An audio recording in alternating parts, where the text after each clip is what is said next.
सम्पूर्णमा नमस्ते। यो नयाँ भिडियोमा भारतको हिमाचल प्रदेश स्थित अर्की क्षेत्रमा ग्यास सिलिन्डर विस्फोट हुँदा 9 जना नेपालीको मृत्यु भएको छ।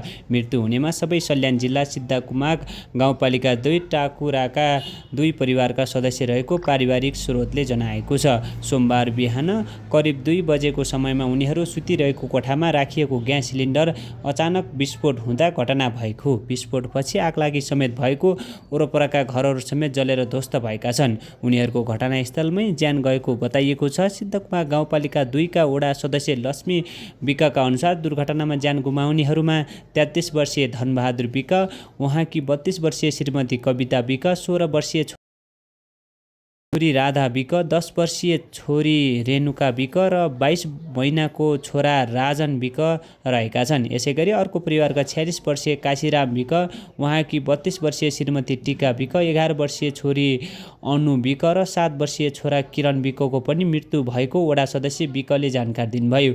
उनीहरू विगत करिब 2 वर्ष अघि रोजगारीका लागि भारत गएका थिए र सोही ठाउँमा मजदुरी गर्दै आएका थिए। स्थानीय स्रोत अनुसार उनीहरू बसोबास गरिएको कोठामै ग्यास सिलिन्डर राखिएको थियो, जहाँबाट दुर्घटना भएको बुझिएको छ।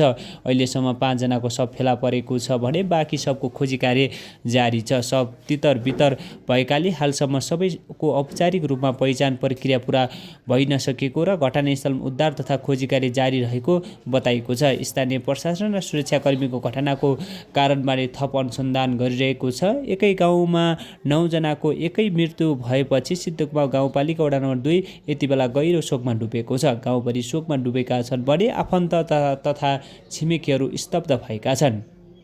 वडा अध्यक्ष मेघराज बुढाथुकीका अनुसार घटनाप्रति श्रद्धाञ्जली व्यक्त गर्दै मङ्गलबार वडा शोक सभा आयोजना गरिनेछ।